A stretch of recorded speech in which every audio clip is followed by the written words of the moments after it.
Dracula by Bram Stoker. Chapter 16 to 19. Chapter 16. Dr. Seward's diary continued. It was just a quarter before 12 o'clock when we got into the churchyard over the low wall. The night was dark, with occasional gleams of moonlight between the rents of the heavy clouds that scudded across the sky. We all kept somehow close together, with Van Helsing slightly in front as he led the way. When we had come close to the tomb, I looked well at Arthur, for I feared that the proximity to a place laden with so sorrowful a memory would upset him, but he bore himself well. I took it that the very mystery of the proceeding was in some way a counteractant to his grief. The professor unlocked the door, and seeing a natural hesitation amongst us for various reasons, solved the difficulty by entering first himself. The rest of us followed, and he closed the door.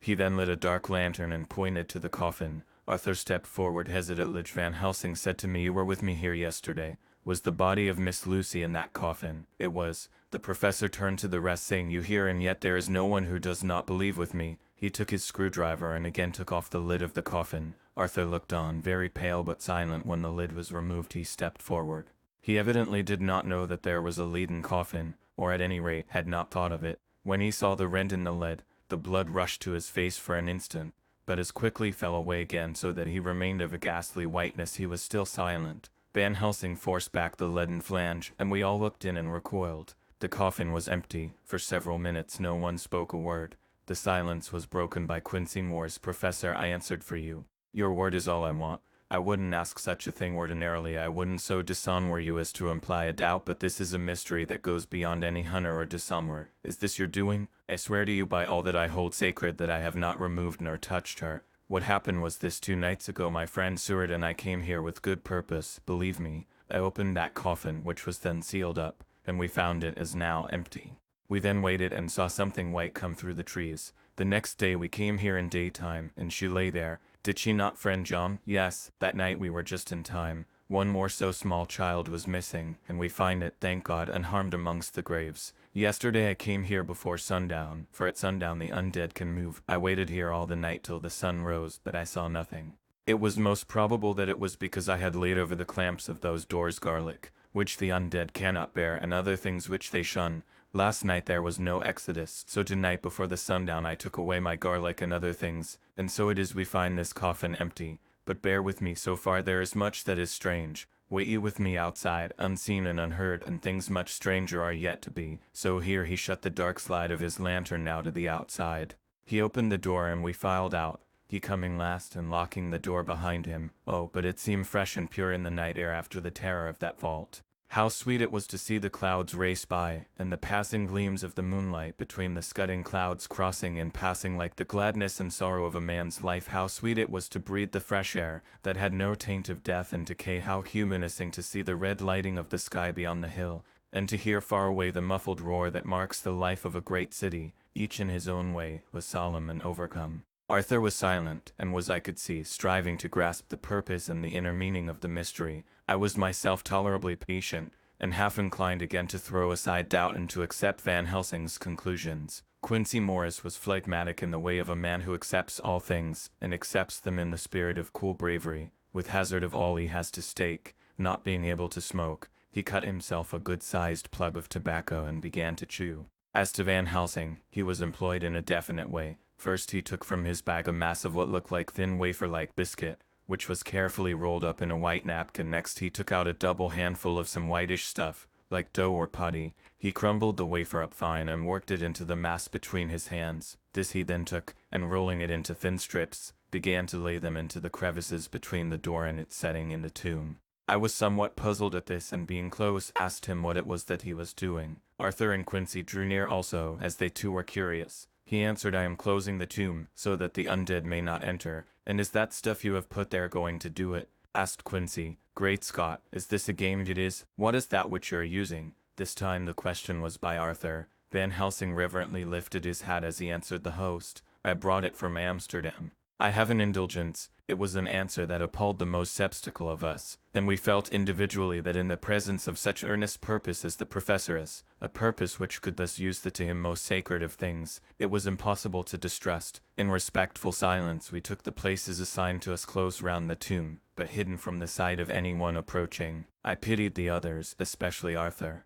I had myself been apprenticed by my former visits to this watching horror, and yet I, who had up to an hour ago repudiated the proofs, felt my heart sink within me. Never did tombs look so ghastly white, never did cypress or yew or juniper so seem the embodiment of funereal gloom, never did tree or grass wave or rustle so ominously, never did bough creak so mysteriously, and never did the faraway howling of dogs send such a woeful presage through the night.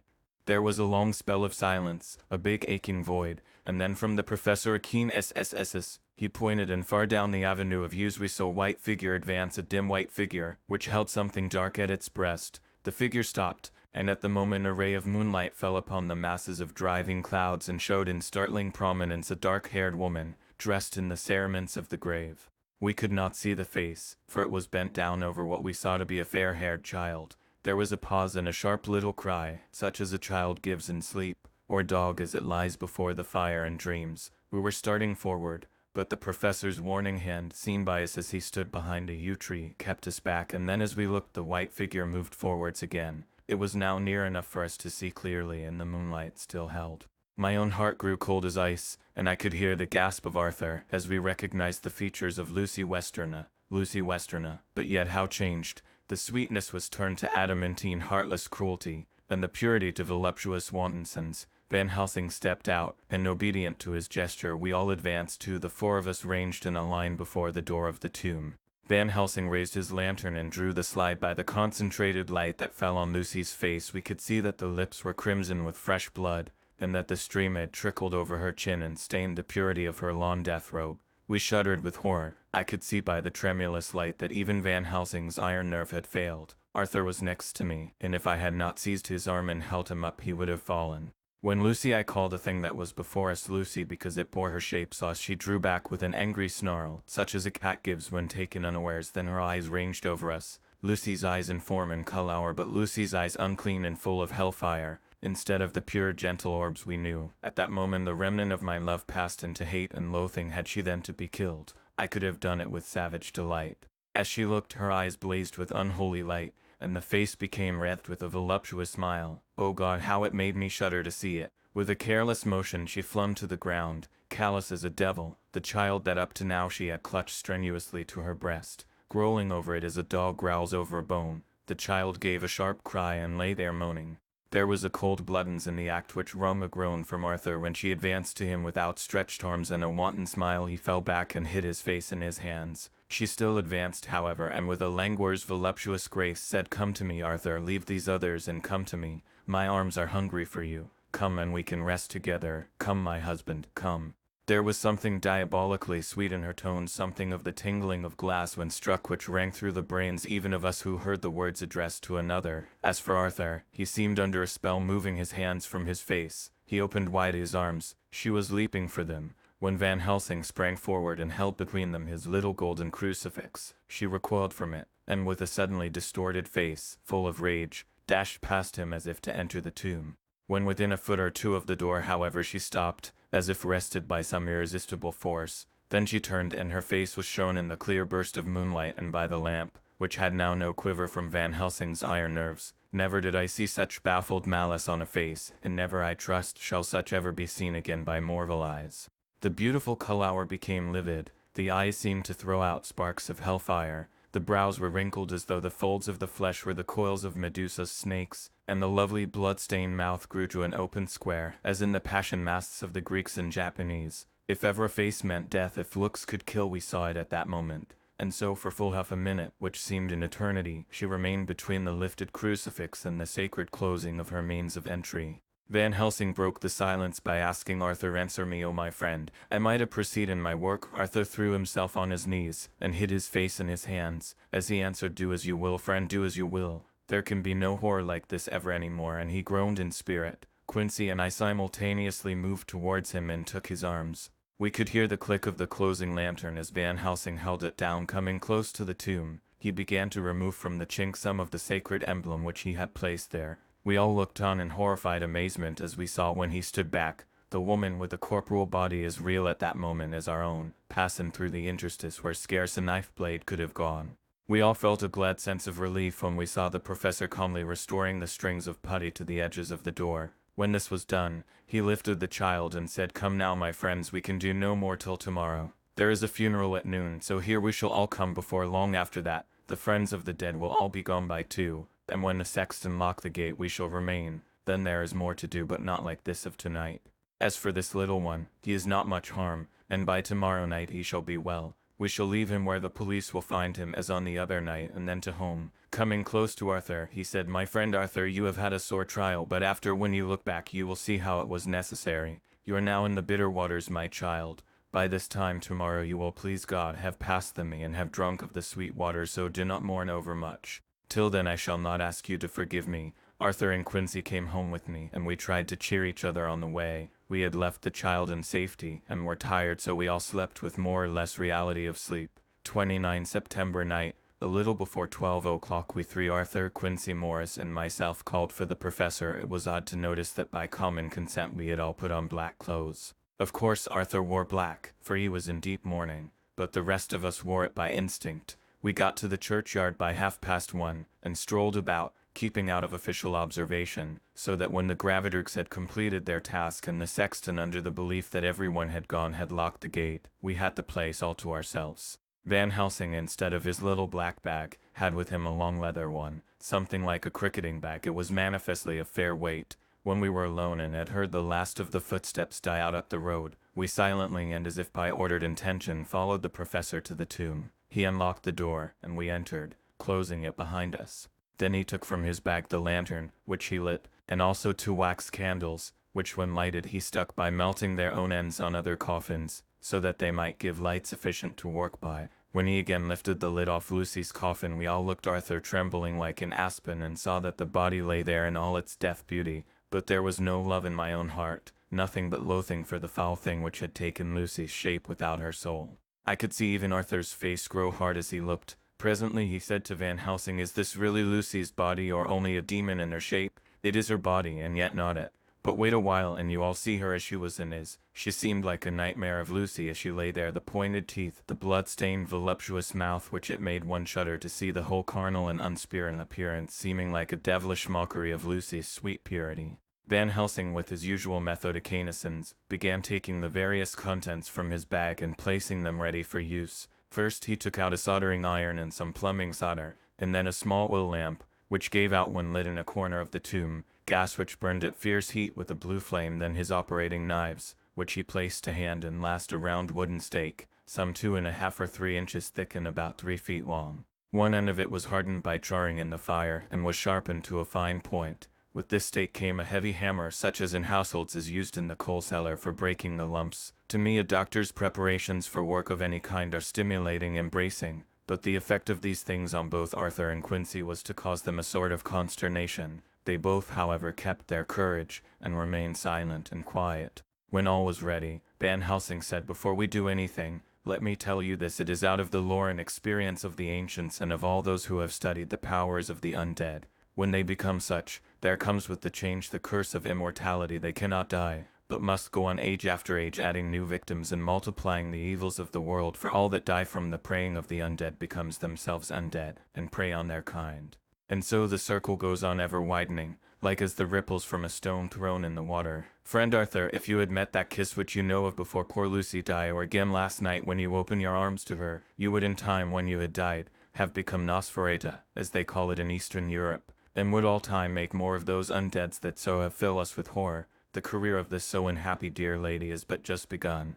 Those children whose blood she suck are not as yet so much the worse, but if she live on undead, more and more they lose their blood, and by her power over them they come to her, and so she draw their blood with that so wicked mouth. But if she die in truth, then all cease, the tiny wounds of the throats disappear, and they go back to their place unknowing ever of what has been. But if the most blessed of all, when this now undead be made to rest as true dead, then the soul of the poor lady whom we love shall again be free, instead of working wickedness by night and growing more debased in the assimilating of it by day. She shall take her place with the other angels, so that, my friend, it will be a blessed hand for her that shall strike the blow that sets her free. To this I am willing, but is there none amongst us who has a better right?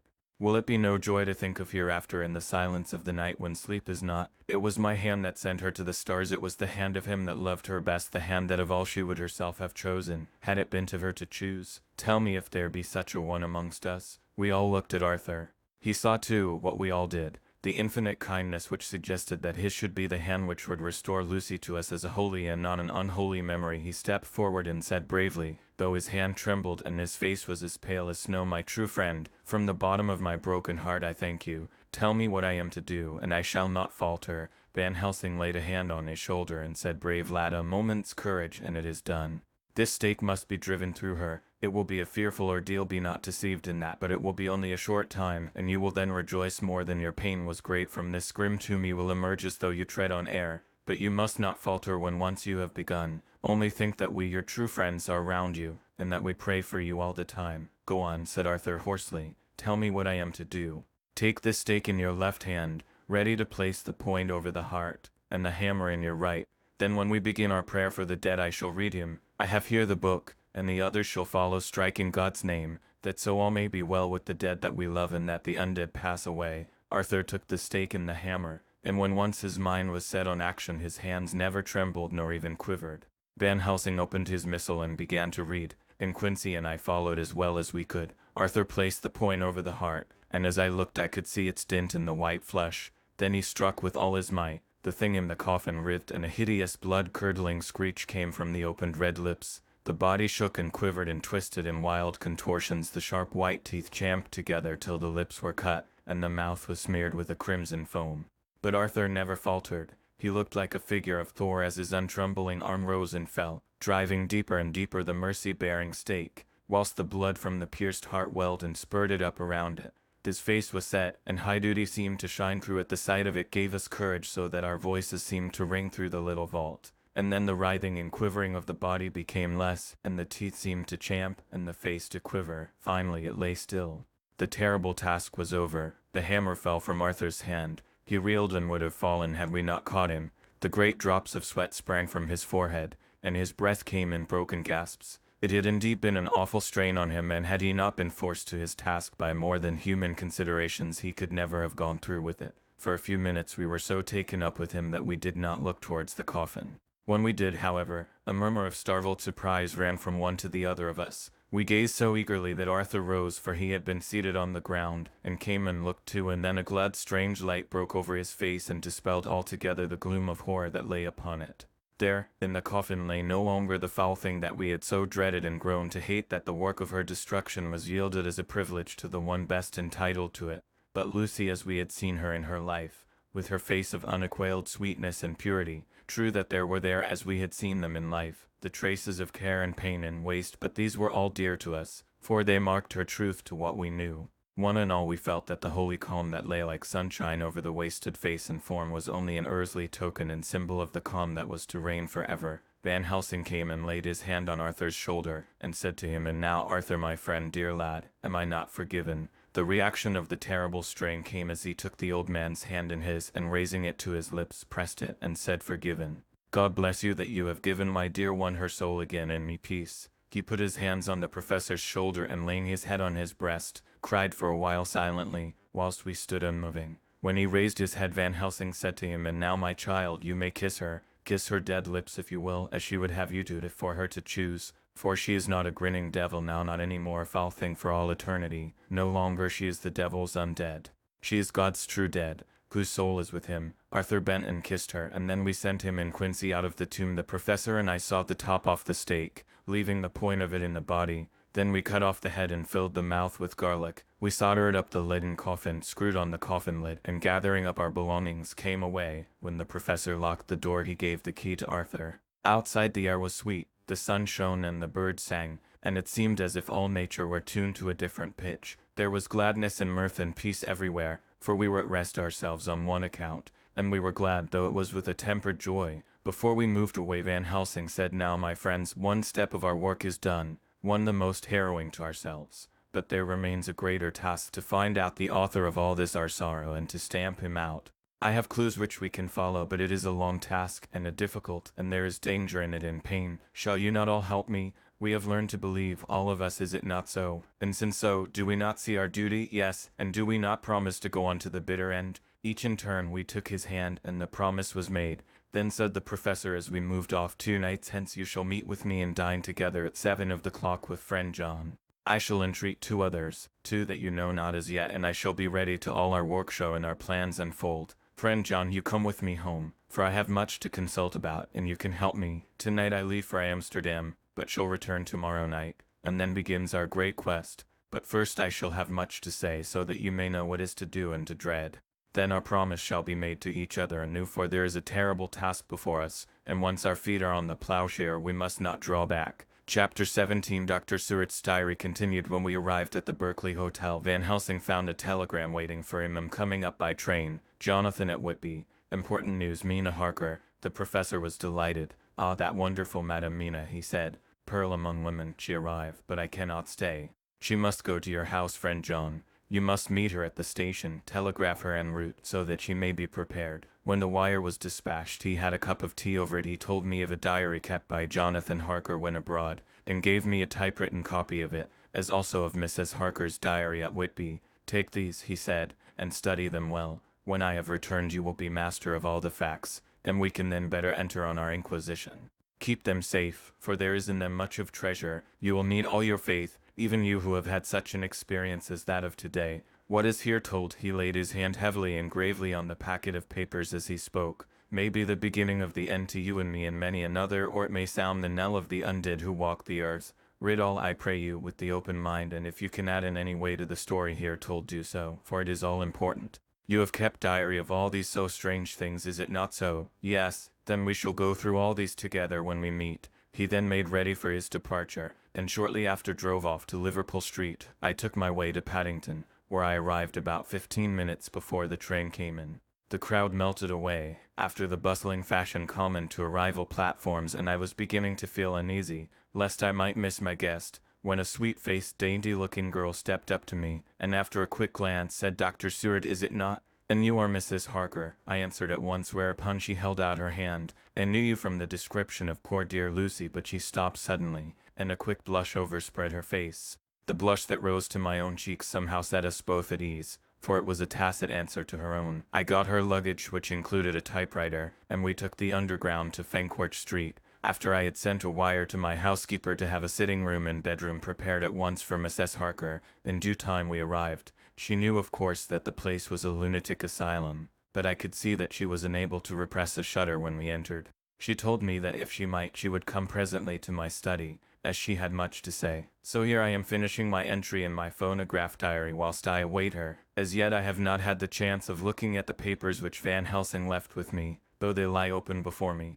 I must get her interested in something, so that I may have an opportunity of reading them. She does not know how precious time is, or what a task we have in hand. I must be careful not to frighten her. Here she is. Mina Harker's journal, 29 September. After I had tidied myself, I went down to Dr. Sewer's study. At the door I paused a moment, for I thought I heard him talking with someone. As however he had pressed me to be quick, I knocked at the door, and on his calling out, "Come in," I entered. To my intense surprise there was no one with him. He was quite alone, and on the table opposite him was what I knew at once from the description to be a phonograph. I had never seen one and was much interested. "I hope I did not keep you waiting," I said, "but I stayed at the door as I heard you talking and thought there was someone with you." "Oh," he replied with a smile, "I was only entering my diary." "Your diaries?" I asked him in surprise. "Yes," he answered, "I keep it in this." As he spoke he laid his hand on the phonograph. I felt quite excited over it, and blurted out, "Why, this beats even shorthand. May I hear it say something?" "Certainly," he replied with alacrity, and stood up to put it in train for speaking. Then he paused, and a troubled look overspread his face. "The fact is," he began awkwardly, "I only keep my diary in it, and as it is almost entirely about my cases, it may be awkward. That is, I mean." He stopped, and I tried to help him out of his embarrassment. "You helped to attend dear Lucy at the end. Let me hear how she died. For all that I know of her, I shall be very grateful. She was very, very dear to me." To my surprise he answered, with a horror-struck look in his face, "Tell you of her death? Not for the wide world." "Why not?" I asked, for some grave, terrible feeling was coming over me. Again he paused, and I could see that he was trying to invent an excuse. At length he stammered out, "You see, I do not know how to pick out any particular part of the diary." Even while he was speaking an idea dawned upon him, and he said with unconscious simplicity in a different voice and with the naivete of a child, "That's quite true, upon my honor." Honest Indian, I could not but smile, at which he grimaced. "I gave myself away that time," he said, "but do you know that although I have kept the diary for months past, It never once struck me how I was going to find any particular part of it in case I wanted to look it up. By this time my mind was made up that the diary of a doctor who attended Lucy might have something to add to the sum of our knowledge of that terrible being. Then I said boldly, "Then Dr. Seward, you had better let me copy it out for you on my typewriter." He grew to a positively deathly pallor as he said, "No, no, no, for all the world. I wouldn't let you know that terrible story." Then it was terrible, my intuition was right. For a moment I thought, and as my eyes ranged the room, unconsciously looking for something or some opportunity to aid me, they lit on a great batch of typewriting on the table. His eyes caught the look in mine, and without his thinking, followed their direction. As they saw the parcel he realized my meaning. "You do not know me," I said. "When you have read those papers, my own diary and my husband's also, which I have typed, you will know me better. I have not faltered in giving every thought of my own heart in this cause, but of course you do not know me yet, and I must not expect you to trust me so far. He is certainly a man of noble nature. Poor dear Lucy was right about him." He stood up and opened a large drawer in which were ranged in order a number of hollow cylinders of metal covered with dark wax, and said, "You are quite right. I did not trust you because I did not know you. But I know you now, and let me say that I should have known you long ago. I know that Lucy told you of me, she told me of you too. May I make the only atonement in my power? Take the cylinders and hear them. The first half dozen of them are personal to me. Then they will not horrify you, then you will know me better. Dinner will by then be ready. In the meantime I shall read over some of these documents, and shall be better able to understand certain things." He carried the phonograph himself up to my sitting room and adjusted it for me. "Now I shall learn something pleasant, I am sure, for it will tell me the other side of a true love episode of which I know one side already." Dr. Seward's diary, 29 September. I was so absorbed in that wonderful diary of Jonathan Harker and that other of his wife that I let the time run on without thinking. Mrs. Harker was not down when the maid came to announce dinner, so I said, "She is possibly tired, let dinner wait an hour," and I went on with my work. I had just finished Mrs. Harker's diary. When she came in, she looked sweetly pretty but very sad, and her eyes were flushed with crying. This somehow moved me much. Of late I have had cause for tears, God knows, but the relief of them was denied me, and now the sight of those sweet eyes, brightened with recent tears, went straight to my heart. So I said as gently as I could, "I greatly fear I have distressed you." "Oh no, not distressed me," she replied, "but I have been more touched than I can say by your grief." That is a wonderful machine, but it is cruelly true. It told me in its very tones the anguish of your heart. It was like a soul crying out to Almighty God. No one must hear them spoken ever again. See, I have tried to be useful. I have copied out the words on my typewriter, and none other need now hear your heart beat as I did. "No one need ever know, shall ever know," I said in a low voice. She laid her hand on mine and said very gravely, "Ah, but they must.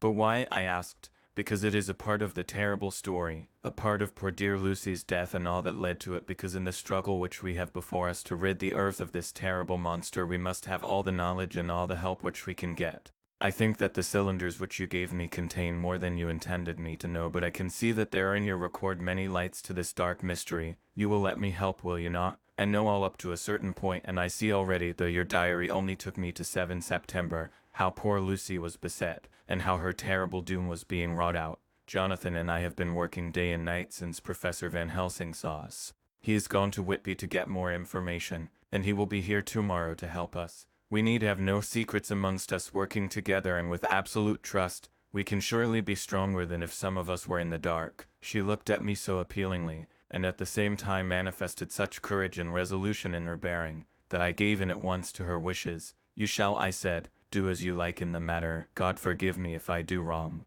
There are terrible things yet to learn of, but if you have so far traveled on the road to poor Lucy's death, you will not be content, I know, to remain in the dark. Nay, the very end may give you a gleam of peace. Come, there is dinner. We must keep one another strong for what is before us. We have a cruel and dreadful task. When you have eaten you shall learn the rest, and I shall answer any questions you ask if there be anything which you do not understand," though it was apparent to us who were present. Mina Harker's Journal, 29 September. After dinner I came with Dr. Seward to his study. He brought back the phonograph from my room, and I took my typewriter.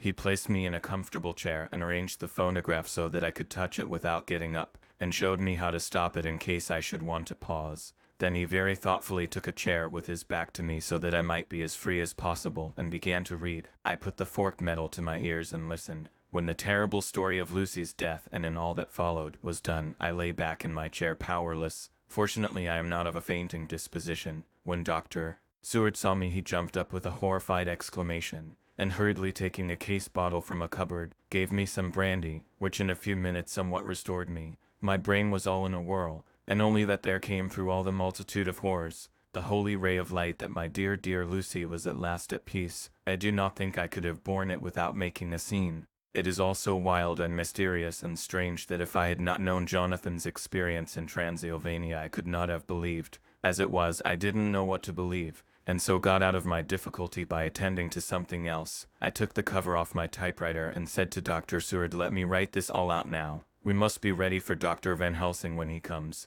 I have sent a telegram to Jonathan to come on here when he arrives in London from Whitby. In this matter dates are everything, and I think that if we get all our material ready and have every item put in chronological order we shall have done much. You tell me that Lord Godalming and Mr. Morris are coming too. Let us be able to tell him when they come." He accordingly set the phonograph at a slow pace, and I began to typewrite from the beginning of the 7th cylinder. I used manifold, and so took 3 copies of the diary, just as I had done with all the rest. It was late when I got through, but Dr. Seward went about his work of going his round of the patients. When he had finished he came back and sat near me, reading, so that I did not feel too lonely whilst I worked. How good and thoughtful he is. The world seems full of good men, even if there are monsters in it. Before I left him I remembered what Jonathan put in his diary of the professor's perturbation at reading something in an evening paper at the station at Exeter. So seeing that Dr. Seward keeps his newspapers, I borrowed the files of the Westminster Gazette and the Pall Mall Gazette, and took them to my room. I remember how much the Daily Graph and the Whitby Gazette, of which I had made cuttings, helped us to understand the terrible events at Whitby when Count Dracula landed. So I shall look through the evening paper since then, and perhaps I shall get some new light. I am not sleepy, and the work will help to keep me quiet. Dr. Seward's Diary, 30 September. Mr. Harker arrived at 9 o'clock. He had got his wife's wire just before starting. He is uncommonly clever, if one can judge from his face, and full of energy. If this journal be true, and judging by one's own wonderful experiences, it must be. He is also a man of great nerve. That going down to the vault a second time was a remarkable piece of daring. After reading his account of it I was prepared to meet a good specimen of manhood, but hardly the quiet, business-like gentleman who came here today. Later, after lunch, Harker and his wife went back to their own room, and as I passed a while ago I heard the click of the typewriter. They are hard at it. Mrs. Harker says that they are knitting together in chronological order every scrap of evidence they have. Parker has got the letters between the consignee of the boxes at Whitby and the carriers in London who took charge of them. He is now reading his wife's typescript of my diary. I wonder what they make out of it. Here it is. Strange that it never struck me that the very next house might be the Count's hiding place. Goodness knows that we had enough clues from the conduct of the patient Renfield. The bundle of letters relating to the purchase of the house were with the typescript. Oh, if we had only had them earlier we might have saved poor Lucy. Stop that way, madness lies. Parker has gone back, and is again collating his material. He says that by dinner time they will be able to show a whole connected narrative. He thinks that in the meantime I should see Renfield, as hitherto he has been a sort of index to the coming and going of the Count. I hardly see this yet, but when I get at the dates I suppose I shall. What a good thing that Mrs. Harker put my cylinders into type. We never could have found the dates otherwise. I found Renfield sitting placidly in his room with his hands folded, smiling benignly. At the moment he seemed as sane as anyone I ever saw. I sat down and talked with him on a lot of subjects, all of which he treated naturally. He then, of his own accord, spoke of going home, a subject he has never mentioned to my knowledge during his sojourn here. In fact, he spoke quite confidently of getting his discharge at once. I believe that had I not had the chat with Harker and read the letters and the dates of his outbursts, I should have been prepared to sign for him after a brief time of observation. As it is, I am darkly suspicious. All those outbreaks were in some way linked with the proximity of the Count. What then does this absolute content mean? Can it be that his instinct is satisfied as to the vampire's ultimate triumph? Stay is himself suphagus, and in his wild ravings outside the chapel door of the deserted house he always spoke of Master. This all seems confirmation of our idea. However, after a while I came away. My friend is just a little too sane at present to make it safe to probe him too deep with questions. He might begin to think, and then, so I came away. I mistrust these quiet moods of his, so I have given the attendant a hint to look closely after him, and to have a straight waistcoat ready in case of need. Jonathan Harker's Journal, 29 September, in train to London. When I received Mr. Billington's courteous message that he would give me any information in his power, I thought it best to go down to Whitby and make on the spot such inquiries as I wanted. It was now my object to trace that horrid cargo of the Count's to its place in London. Later we may be able to deal with it. Billington Jr., a nice lad, met me at the station and brought me to his father's house, where they had decided that I must stay the night. They are hospitable. With true Yorkshire hospitality, give a guest everything and leave him free to do as he likes. They all knew that I was busy, and that my stay was short, and Mr. Billington had ready in his office all the papers concerning the consignment of boxes. It gave me almost a turn to see again one of the letters which I had seen on the Count's table before I knew of his diabolical plans. Everything had been carefully thought out, and done systematically and with precision. He seemed to have been prepared for every obstacle which might be placed by accident in the way of his intentions being carried out. To use an Americanism, he had taken no chances, and the absolute accuracy with which his instructions were fulfilled was simply the logical result of his care. I saw the invoice and took note of it: 50 cases of common earth, to be used for experimental purposes. Also the copy of letter to Carter Patterson and their reply of both of these I got copies. This was all the information Mr. Billington could give me, so I went down to the port and saw the coast guards, the customs officers, and the harbor master. They had all something to say of the strange entry of the ship, which is already taking its place in local tradition, but no one could add to the simple description 50 cases of common earth. I then saw the station master, who kindly put me in communication with the men who had actually received the boxes. Their tally was exact with the list, and they had nothing to add except that the boxes were main and mortal heavy, and that shifting them was dry work. One of them added that it was hard lines, that there wasn't any gentleman such like as yourself, squire, to show some sort of appreciation of their efforts in a liquid form. Another put in a writer that the thirst then generated was such that even the time which had elapsed had not completely allayed it. Needless to add, I took care before leaving to lift forever and adequately the source of reproach. 30 September, the station master was good enough to give me a line to his old companion, the station master at King's Cross, so that when I arrived there in the morning I was able to ask him about the arrival of the boxes. He too put me at once in communication with the proper officials, and I saw that their tally was correct with the original invoice. The opportunities of acquiring an abnormal thirst had been here limited, and noble use of them had, however, been made, and again I was compelled to deal with the results in an ex post facto manner. From thence I went on to Carter Patterson's central office, where I met with the utmost courtesy. They looked up the transaction in their day book and letter book, and at once telephoned to their King's Cross office for more details. By good fortune the men who did the teaming were waiting for work, and the official at once sent them over, sending also by one of them the waybill and all the papers connected with the delivery of the boxes at Carfax. Here again I found the tally agreeing exactly. The carrier's men were able to supplement the paucity of the written words with a few details. These were, I shortly found, connected almost solely with the dusty nature of the job, and of the consequent thirst engendered in the operators. On my affording an opportunity through the medium of the currency of the realm, of the allaying at a later period this beneficial evil, one of the men remarked that Tarowski of Nor is the rummiest I ever was in, Bleem, but it ain't been touched since 100 years. There was dust that thick in the place that you might have slipped on it without hurtin' of your bones, and the place was that neglected that yer might even smelled old Jerusalem in it. But the old chapel that took the cheek, that did.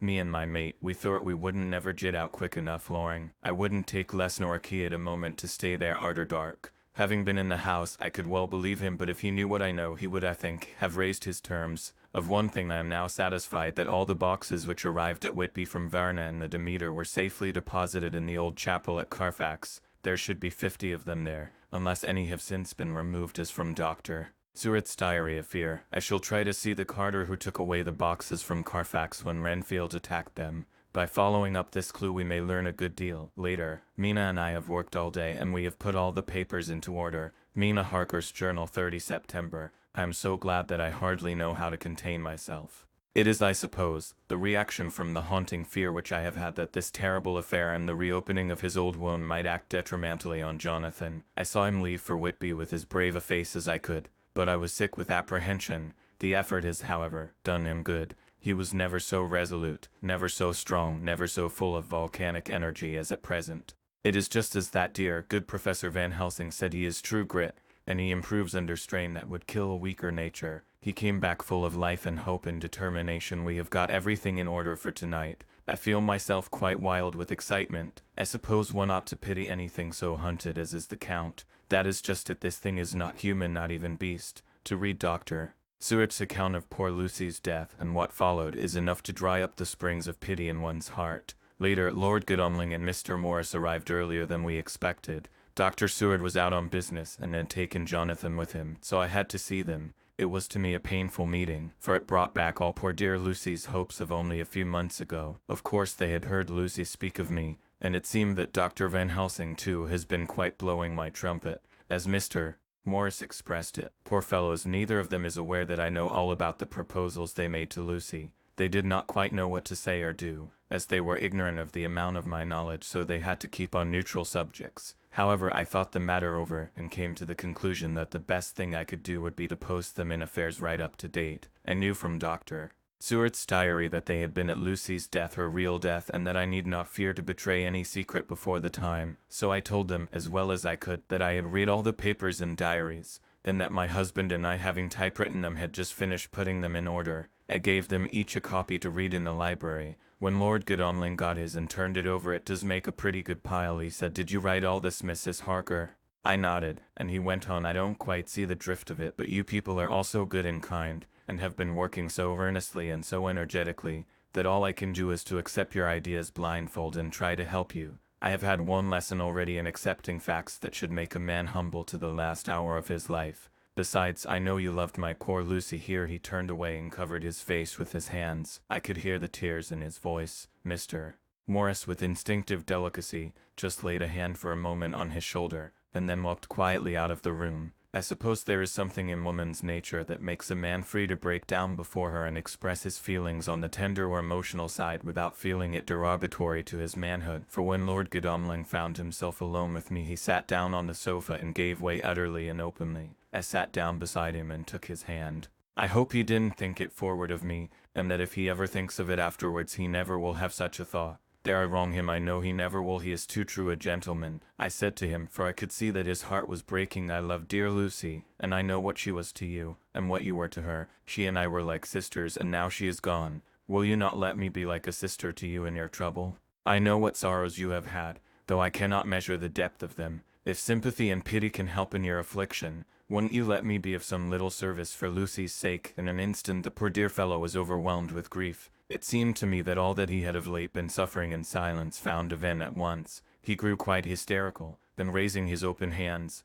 beat his palms together in a perfect agony of grief. He stood up and then sat down again, and the tears rained down his cheeks. I felt an infinite pity for him, and opened my arms unthinkingly. With a sob he laid his head on my shoulder and cried like a wearied child, whilst he shook with emotion. We women have something of the mother in us that makes us rise above smaller matters when the mother's spirit is invoked. I felt this big sorrowing man's head resting on me, as though it were that of the baby that some day may lie on my bosom, and I stroked his hair as though he were my own child. I never thought at the time how strange it all was. After a little bit his sobs ceased, and he raised himself with an apology, though he made no disguise of his emotion. He told me that for days and nights, past weary days and sleepless nights, he had been unable to speak with anyone, as a man must speak in his time of sorrow. There was no woman whose sympathy could be given to him, or with whom, owing to the terrible circumstance with which his sorrow was surrounded, he could speak freely. "I know now how I suffered," he said as he dried his eyes, "but I do not know even yet, and none other can ever know how much your sweet sympathy has been to me today.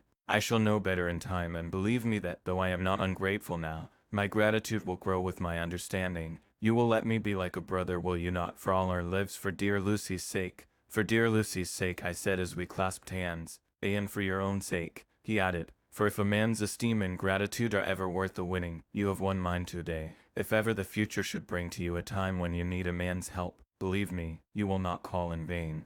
God grant that no such time may ever come to you to break the sunshine of your life, but if it should ever come, promise me that you will let me know." He was so earnest, and his sorrow was so fresh, that I felt it would comfort him. So I said, "I promise." As I came along the corridor, I saw Mr. Morris looking out of a window. He turned as he heard my footsteps. "How is Art?" he said. Then noticing my red eyes, he went on, "I see you have been comforting him. Poor old fellow, he needs it. No one but a woman can help a man when he is in trouble of the heart, and he had no one to comfort him. He bore his own trouble so bravely that my heart bled for him. I saw the manuscript in his hand, and I knew that when he read it he would realize how much I knew, so I said to him, "I wish I could comfort all who suffer from the heart. Will you let me be your friend, and will you come to me for comfort if you need it? You will know later on why I speak." He saw that I was in earnest, and stooping, took my hand, and raising it to his lips, kissed it. It seemed but poor comfort to so brave and unselfish a soul, and impulsively I bent over and kissed him. The tears rose in his eyes, and there was a momentary choking in his throat. He said quite calmly, "Little girl, you will never regret that true-hearted kindness so long as ever you live." Then he went into the study to his friend, "Little girl." The very words he had used to Lucy. And oh, but he proved himself a friend. Chapter 18 Dr. Seward's Diary 30 September. I got home at 5 o'clock, and found that Godalming and Morris had not only arrived, but had already studied the transcript of the various diaries and letters which Harker and his wonderful wife had made and arranged. Parker had not yet returned from his visit to the carrier's men, of whom Dr. Hennessy had written to me, Mrs. Harker gave us a cup of tea, and I can honestly say that for the first time since I have lived in it, this old house seemed like home. When we had finished, Mrs. Harker said, "Dr. Seward, may I ask a favor? I want to see your patient, Mr. Renfield. Do let me see him. What you have said of him in your diary interests me so much. She looks so appealing and so pretty that I could not refuse her, and there was no possible reason why I should, so I took her with me. When I went into the room I told the man that a lady would like to see him, to which he simply answered, 'Why, she is going through the house and wants to see everyone in it.' I answered, 'Oh, very well,' he said, 'let her come in, by all means, but just wait a minute till I tidy up the place.' His method of tidying was peculiar. He simply swallowed all the flies and spiders in the boxes before I could stop him. It was quite evident that he feared, or was jealous of some interference. When he had got through his disgusting task, he said cheerfully, 'Let the lady come in,' and sat down on the edge of his bed with his head down, but with his eyelids raised so that he could see her as she entered. For a moment I thought that he might have some homicidal intent. I remembered how quiet he had been just before he attacked me in my own study, and I took care to stand where I could seize him at once if he attempted to make a spring at her. She came into the room with an easy gracefulness which would at once command the respect of any lunatic, for easiness is one of the qualities mad people most respect. She walked over to him, smiling pleasantly, and held out her hand. "Good evening, Mr. Renfield," said she. "You see, I know you, for Dr. Seward has told me of you." He made no immediate reply, but eyed her all over intently with a set frown on his face. This look gave way to one of wonder, which merged in doubt. Then, to my intense astonishment, he said, "You're not the girl the doctor wanted to marry, are you? You can't be, you know, for she's dead." Mrs. Harker smiled sweetly as she replied, "Oh no, I have a husband of my own, to whom I was married before I ever saw Dr. Seward or he me. I am Mrs. Harker." "Then what are you doing here?" "My husband and I are staying on a visit with Dr. Seward." "Then don't stay." "But why not?" I thought that this style of conversation might not be pleasant to Mrs. Harker any more than it was to me, so I joined in. "How did you know I wanted to marry anyone?" His reply was simply contemptuous, given in a pause in which he turned his eyes from Mrs. Harker to me, instantly turning them back again. "What an asinine question!" "I don't see that at all, Mr. Renfield," said Mrs. Harker, at once championing me. He replied to her with as much courtesy and respect as he had shown contempt to me. "You will of course understand, Mrs. Harker, that when a man is so loved and honored as our host is, everything regarding him is of interest in our little community. Dr. Seward is loved not only by his household and his friends, but even by his patients, who, being some of them hardly in mental equilibrium, are apt to distort causes and effects. Since I myself have been an inmate of a lunatic asylum, I cannot but notice that the sophistic tendencies of some of its inmates lean towards the errors of non causa and ignoratio elenchi. I positively opened my eyes at this new development. Here was my own pet lunatic, the most pronounced of his type that I had ever met with, talking elemental philosophy, and with the manner of a polished gentleman.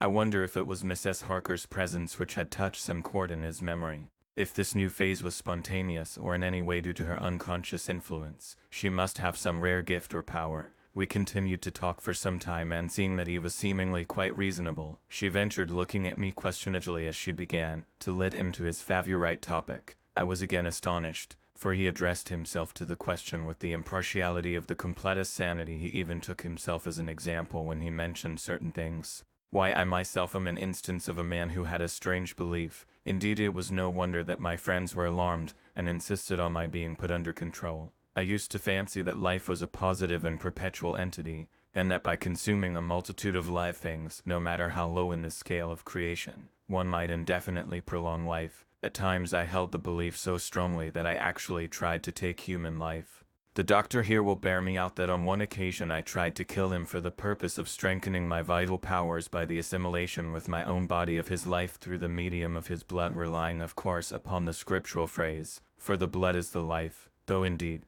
the vendor of a certain nostrum has vulgars of the truism to the very point of contempt. Isn't that true, doctor? I nodded assent, for I was so amazed that I hardly knew what to either think or say. It was hard to imagine that I had seen him eat up his spiders and flies not 5 minutes before. Looking at my watch, I saw that I should go to the station to meet Van Helsing, so I told Mrs. Harker that it was time to leave. She came at once, after saying pleasantly to Mr. Renfield, "Goodbye, and I hope I may see you often under auspices pleasanter to yourself." To which, to my astonishment, he replied, "Goodbye, my dear. I pray God I may never see your sweet face again. May he bless and keep you." When I went to the station to meet Van Helsing, I left the boys behind me. Poor Art seemed more cheerful than he has been since Lucy first took ill, and Quincy is more like his own bright self than he has been for many a long day.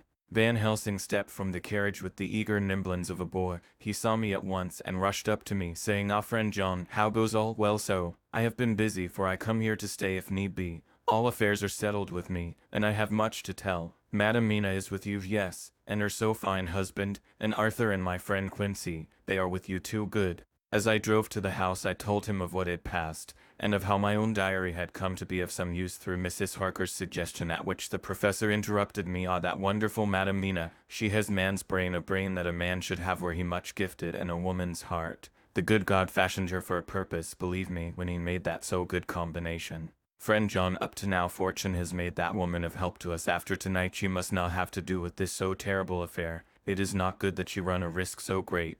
We men are determined, nay, are we not pledged, to destroy this monster, but it is no part for a woman. Even if she be not harmed, her heart may fail her in so much and so many horrors, and hereafter she may suffer both in waking from her nerves and in sleep from her dreams. And besides, she is a young woman and not so long married. There may be other things to think of some time, if not now. You tell me she is wrote all, then she must consult with us, but tomorrow she say good-bye to this work, and we go alone." I agreed heartily with him, and then I told him what we had found in his absence, that the house which Dracula had bought was the very next one to my own. He was amazed, and a great concern seemed to come on him. Oh, that we had known it before, he said, for then we might have reached him in time to save poor Lucy. However, the milk that is spilled cries not out afterwards, as you say. We shall not think of that, but go on our way to the end.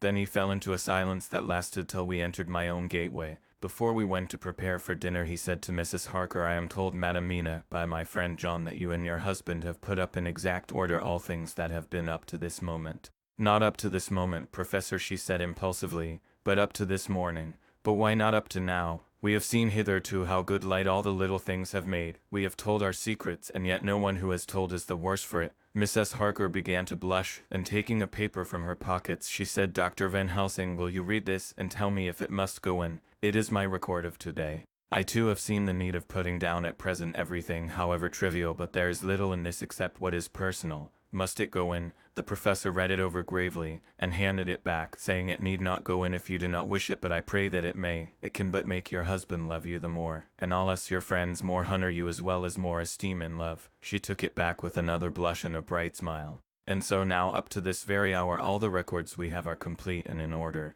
The professor took away one copy to study after dinner and before our meeting, which is fixed for 9 o'clock. The rest of us have already read everything, so when we meet in the study we shall all be informed as to facts, and can arrange our plan of battle with this terrible and mysterious enemy." Mina Harker's Journal, 30 September, when we met in Dr. Seward's study 2 hours after dinner, which had been at 6 o'clock. We unconsciously formed a sort of board or committee. Professor Van Helsing took the head of the table, to which Dr. Seward motioned him as he came into the room. He made me sit next to him on his right, and asked me to act as secretary. Jonathan sat next to me. Opposite us were Lord Godalming, Dr. Seward, and Mr. Morris, Lord Godalming being next the professor, and Dr. Seward in the center. The professor said, "I may, I suppose, take it that we are all acquainted with the facts that are in these papers." We all expressed assent, and he went on, "Then it were, I think, good that I tell you something of the kind of enemy with which we have to deal. I shall then make known to you something of the history of this man, which has been ascertained for me, so we then can discuss how we shall act, and can take our measure according. There are such beings as vampires. Some of us have evidence that they exist. Even had we not the proof of our own unhappy experience, the teachings and the records of the past give proof enough for sane peoples. I admit that at the first I was sceptic. Were it not that through long years I have trained myself to keep an open mind, I could not have believed until such time as that fact thunder on my ear. See, I prove. Alas! Had I known at the first what now I know, nay, Had I even guessed at him when so precious life had been spared to many of us who did love her, but that is gone, and we must so work, that other poor souls perish not whilst we can save. The Nosferatu do not die like the bee when he sting once. He is only stronger, and being stronger have yet more power to work evil. This vampire which is amongst us is of himself so strong in person as 20 men, he is of cunning more than mortal. For his cunning be the growth of ages, he have still the aids of necromancy, which is, as his etymology imply, the divination by the dead, and all the dead that he can come nigh to are for him at command. He is brute, and more than brute, he is devil and callous, and the heart of him is not. He can within limitations appear at will when and where and in any of the forms that are to image. He can within his range direct the elements, the storm, the fog, the thunder. He can command all the meaner things, the rat and the owl and the bat, the moth and the fox and the wolf. He can grow and become small, and he can at times vanish and come unknown. How then are we to begin our strike to destroy him? How shall we find his where, and having found it, how can we destroy? My friends, this is much, it is a terrible task that we undertake, and there may be consequence to make the brave shudder. For if we fail in this our fight, he must surely win, and then where and we? Life is nothing, I heed him not, but to fail here is not mere life or death. It is that we become as him, that we henceforth become foul things of the night like him, without heart or conscience, preying on the bodies and the souls of those we love best.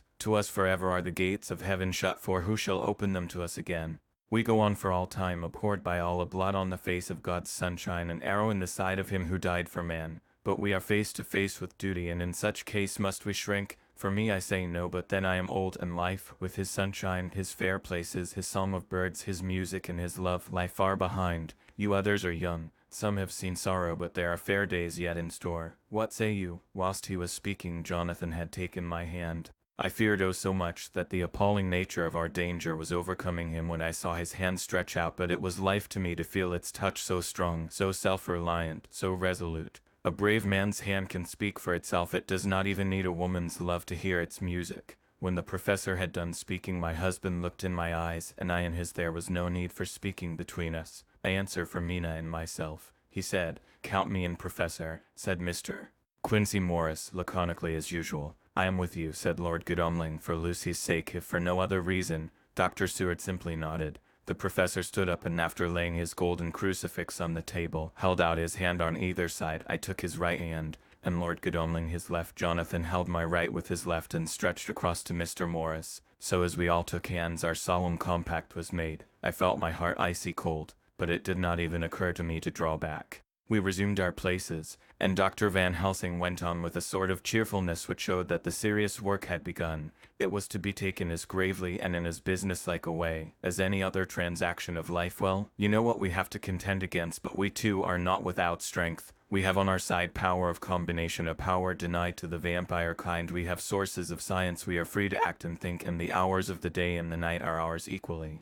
In fact, so far as our powers extend, they are unfettered, and we are free to use them. We have self-devotion in a cause and an end to achieve which is not a selfish one. These things are much. Now let us see how far the general powers arrayed against us are restrict, and how the individual cannot. In fine, let us consider the limitations of the vampire in general, and of this one in particular. All we have to go upon are traditions and superstitions.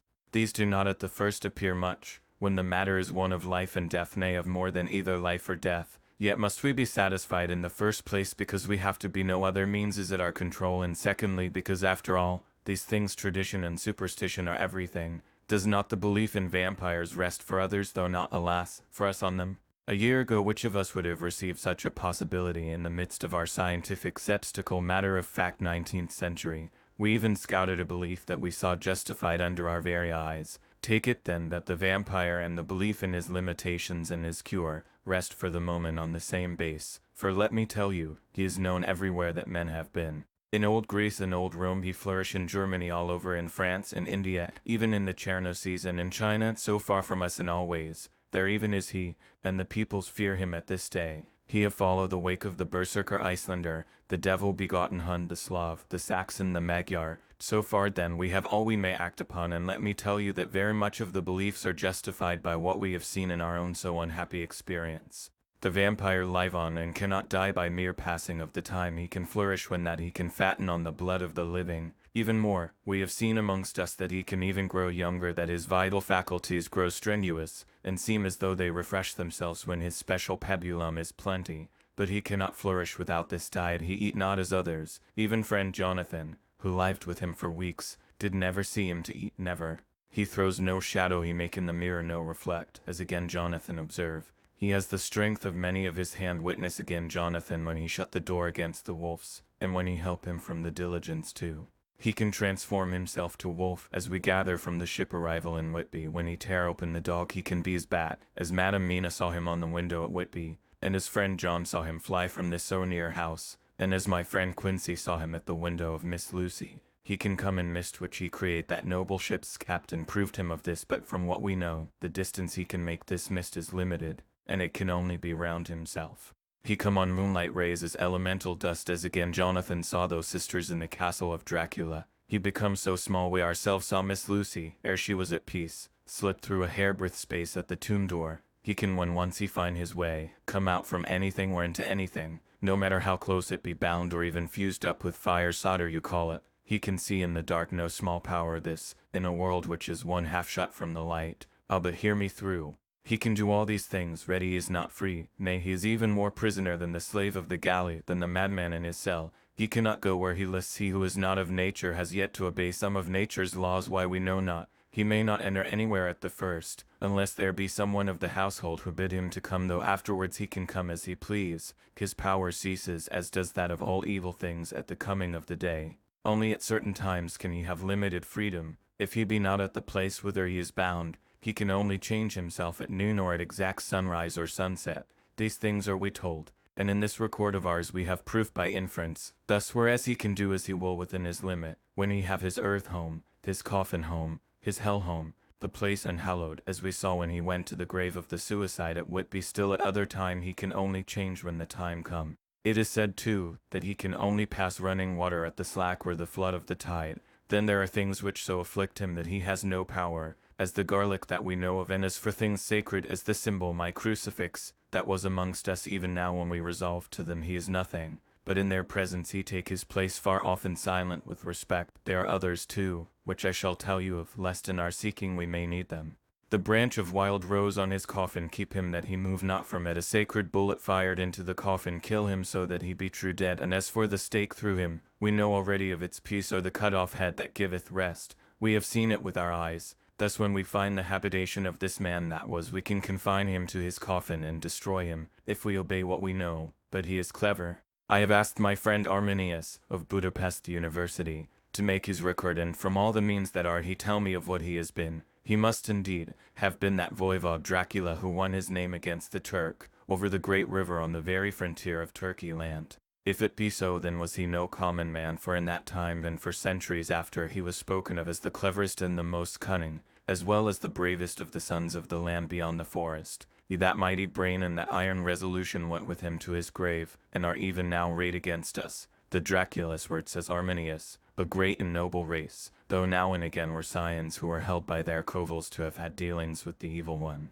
They learned his secrets in the Shulaments amongst the mountains over Lake Hermanstead, where the devil claims the 10th scholar as his due. In the records are such words as Stragoka witch, Bardog, and Pokal Satan in hell, and in one manuscript this very Dracula is spoken of as Wampar, which we all understand too well. There have been from the loins of this very one great men and good women, and their graves make sacred the earth where alone this foulness can dwell. For it is not the least of its terrors that this evil thing is rooted deep in all good, and soil barren of holy memories it cannot rest. Whilst they were talking, Mr. Morris was looking steadily at the window, and he now got up quietly and went out of the room. There was a little pause, and then the professor went on, and now we must settle what we do. We have here much data, and we must proceed to lay out our campaign. We know from the inquiry of Jonathan that from the castle to Whitby came 50 boxes of earth, all of which were delivered at Carfax. We also know that at least some of these boxes have been removed. It seems to me that our first step should be to ascertain whether all the rest remain in the house beyond that wall where we look today, or whether any more have been removed. If the latter, we must trace. Here we were interrupted in a very startling way. Outside the house came the sound of a pistol shot. The glass of the window was shattered with a bullet, which ricocheting from the top of the embrasure struck the far wall of the room. I am afraid I am at heart a coward, for I shrieked out. The men all jumped to their feet. Lord Godalming flew over to the window and threw up the sash. As he did so, we heard Mr. Morris's voice without. Sorry, I fear I have alarmed you. I shall come in and tell you about it. A minute later he came in and said it was an idiotic thing of me to do, and I ask your pardon, Mrs. Harker. Most sincerely, I fear I must have frightened you terribly, but the fact is that whilst the professor was talking there came a big bat and sat on the windowsill. I have got such a horror of the damned brutes from recent events that I cannot stand them, and I went out to have a shot, as I have been doing of late of evenings whenever I have seen one. You used to laugh at me for it then, Art. Did you hit it? Asked Dr. Van Helsing. I don't know, I fancy not, for it flew away into the wood. Without saying any more he took his seat, and the professor began to resume his statement. We must trace each of these boxes, and when we are ready we must either capture or kill this monster in his lair, or we must, so to speak, sterilize the earth, so that no more he can seek safety in it.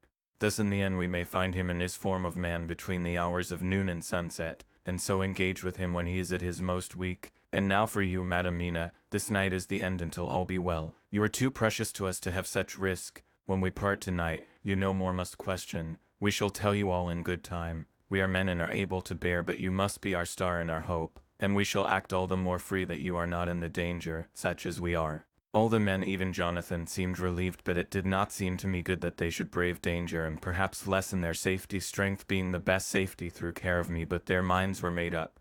And though it was a bitter pill for me to swallow, I could say nothing save to accept their chivalrous care of me. Mr. Morris resumed the discussion. As there is no time to lose, I vote we have a look at his house right now. Time is everything with him, and swift action on our part may save another victim. I own that my heart began to fail me when the time for action came so close, but I did not say anything, for I had a greater fear that if I appeared as a drag or a hindrance to their work, they might even leave me out of their counsels altogether. They have now gone off to Carfax, with means to get into the house. Manlike, they had told me to go to bed and sleep as if a woman can sleep when those she loves are in danger. I shall lie down and pretend to sleep, lest Jonathan have added anxiety about me when he returns. Dr. Seward's Diary, 1 October 4 of M. Just as we were about to leave the house, an urgent message was brought to me from Renfield to know if I would see him at once, as he had something of the utmost importance to say to me. I told the messenger to say that I would attend to his wishes in the morning. I was busy just at the moment. The attendant added, "He seems very important, sir. I have never seen him so eager. I don't know but what, if you don't see him soon, he will have one of his violent fits." I knew the man would not have said this without some cause, so I said, "All right, I'll go now," and I asked the others to wait a few minutes for me, as I had to go and see my patient. "Take me with you, friend Joan," said the professor. "His case in your diary interests me much, and it had bearing too, now and again, on our case. I should much like to see him, and especially when his mind is disturbed." "May I come also?" asked Lord Godalming. "Me too," said Quincy Morris. "May I come?" said Harker. I nodded, and we all went down the passage together. We found him in a state of considerable excitement, but far more rational in his speech and manner than I had ever seen him. There was an unusual understanding of himself, which was unlike anything I had ever met with in a lunatic, and he took it for granted that his reasons would prevail with others entirely sane. We all four went into the room, but none of the others at first said anything. His request was that I would at once release him from the asylum and send him home. This he backed up with arguments regarding his complete recovery, and adduced his own existing sanity. "I appeal to your friends," he said. "They will perhaps not mind sitting in judgment on my case. By the way, you have not introduced me." I was so much astonished that the oddness of introducing a madman in an asylum did not strike me at the moment, and besides, there was a certain dignity in the man's manner, so much of the habit of equality, that I at once made the introduction. Lord Godalming, Professor Van Helsing, Mr. Quincy Morris, of Texas, Mr. Renfield. He shook hands with each of them, saying in turn, "Lord Godalming, I had the honor of seconding your father at the Wyndham. I grieve to know by your holding the title that he is no more. He was a man loved and honored by all who knew him, and in his youth was, I have heard, the inventor of a burnt rum punch, much patronized on Derby night. Mr. Morris, you should be proud of your great state. Its reception into the Union was a precedent which may have far-reaching effects hereafter, when the pole in the tropics may hold alliance to the stars and stripes. The power of treaty may yet prove a vast engine of enlargement, when the Monroe Doctrine takes its true place as a political fable. What shall any man say of his pleasure at meeting Van Helsing? Sir, I make no apology for dropping all forms of conventional prefix. When an individual has revolutionized therapeutics by his discovery of the continuous evolution of brain matter, conventional forms are unfitting, since they would seem to limit him to one of a class. You gentlemen who by nationality, by heredity, or by the possession of natural gifts, are fitted to hold your respective places in the moving world, I take to witness that I am as sane as at least the majority of men who are in full possession of their liberties, and I am sure that you, Dr. Seward, humanitarian and medico-jurist as well as scientist, will deem it a moral duty to deal with me as one to be considered as under exceptional circumstances. He made this last appeal with a courtly air of conviction which was not without its own charm. I think we were all staggered. For my own part, I was under the conviction, despite my knowledge of the man's character and history, that his reason had been restored, and I felt under a strong impulse to tell him that I was satisfied as to his sanity, and would see about the necessary formalities for his release in the morning. I thought it better to wait, however, before making so grave a statement, for of old I knew the sudden changes to which this particular patient was liable. So I contented myself with making a general statement that he appeared to be improving very rapidly, that I would have a longer chat with him in the morning, and would then see what I could do in the direction of meeting his wishes. This did not at all satisfy him, for he said quickly, "But I fear, Dr. Seward, that you hardly apprehend my wish. I desire to go at once here now, this very hour, this very moment, if I may. Time presses, and in our implied agreement with the old Scythaman it is of the essence of the contract. I am sure it is only necessary to put before so admirable a practitioner as Dr. Seward so simple, yet so momentous a wish, to ensure its fulfillment." He looked at me keenly, and seeing the negative in my face, turned to the others and scrutinized them closely. Not meeting any sufficient response, he went on, "Is it possible that I have erred in my supposition?" "You have," I said frankly, but at the same time, as I felt, brutally. There was a considerable pause, and then he said slowly, "Then I suppose I must only shift my ground of request. Let me ask for this concession, boon, privilege, what you will. I am content to implore in such a case, not on personal grounds, but for the sake of others. I am not at liberty to give you the whole of my reasons, but you may, I assure you, take it from me that they are good ones, sound and unselfish, and spring from the highest sense of duty. Could you look, sir, into my heart, you would approve to the full the sentiments which animate me. Nay more, you would count me amongst the best and truest of your friends." Again he looked at us all keenly. I had a growing conviction that this sudden change of his entire intellectual method was but yet another form or phase of his madness, and so determined to let him go on a little longer, knowing from experience that he would, like all lunatics, give himself away in the end. Van Helsing was gazing at him with a look of utmost intensity, his bushy eyebrows almost meeting with the fixed concentration of his look. He said to Renfield in a tone which did not surprise me at the time, but only when I thought of it afterwards, for it was as of one addressing an equal, "Can you not tell frankly your real reason for wishing to be free tonight? I will undertake that if you will satisfy even me, a stranger, without prejudice, and with the habit of keeping an open mind, Dr. Seward will give you, at his own risk and on his own responsibility, the privilege you seek." He shook his head sadly, and with a look of poignant regret on his face. The professor went on, "Come, sir, bethink yourself. You claim the privilege of reason in the highest degree, since you seek to impress us with your complete reasonableness. You do this whose sanity we have reason to doubt, since you are not yet released from medical treatment for this very defect. If you will not help us in our effort to choose the wisest course, how can we perform the duty which you yourself put upon us? Be wise and help us, and if we can, we shall aid you to achieve your wish." He still shook his head as he said, "Dr. Van Helsing, I have nothing to say. Your argument is complete, and if I were free to speak I should not hesitate a moment, but I am not my own master in the matter. I can only ask you to trust me. If I am refused, the responsibility does not rest with me." I thought it was now time to end the scene, which was becoming too comically grave, so I went towards the door, simply saying, "Come, my friends, we have work to do. Good night." As however I got near the door, a new change came over the patient. He moved towards me so quickly that for the moment I feared that he was about to make another homicidal attack. My fears, however, were groundless, for he held up his two hands imploringly, and made his petition in a moving manner. As he saw that the very excess of his emotion was militating against him, by restoring us more to our old relations, he became still more demonstrative. I glanced at Van Helsing and saw my conviction reflected in his eyes, so I became a little more fixed in my manner, if not more stern, and motioned to him that his efforts were unavailing. I had previously seen something of the same constantly growing excitement in him when he had to make some request of which at the time he had thought much, such, for instance, as when he wanted a cat, and I was prepared to see the collapse into the same sullen acquiescence on this occasion. My expectation was not realized, for when he found that his appeal would not be successful, he got into quite a frantic condition.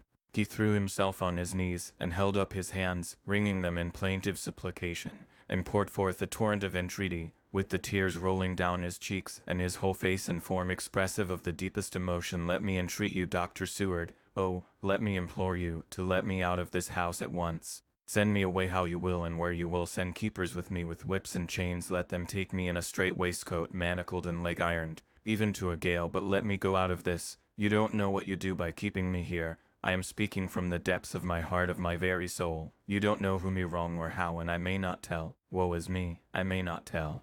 By all you hold sacred, by all you hold dear, by your love that is lost, by your hope that lives for the sake of the Almighty, take me out of this and save my soul from guilt. Can you hear me, man? Can you understand? Will you never learn? Don't you know that I am sane and earnest now, that I am no lunatic in a mad fit, but a sane man fighting for his soul? Oh, hear me, let me go, let me go, let me go. I thought that the longer this went on, the wilder he would get, and so would bring on a fit, so I took him by the hand and raised him up. Come, I said sternly, no more of this, we have had quite enough already. Get to your bed and try to behave more discreetly. He suddenly stopped and looked at me intently for several moments. Then without a word he rose and, moving over, sat down on the side of the bed. The collapse had come as on former occasion, just as I had expected. When I was leaving the room, last of our party, he said to me in a quiet, well-bred voice, "You will, I trust, Dr. Seward, do me the justice to bear in mind, later on, that I did what I could to convince you tonight." Chapter 19. Jonathan Harker's Journal, 1 October 5 a.m.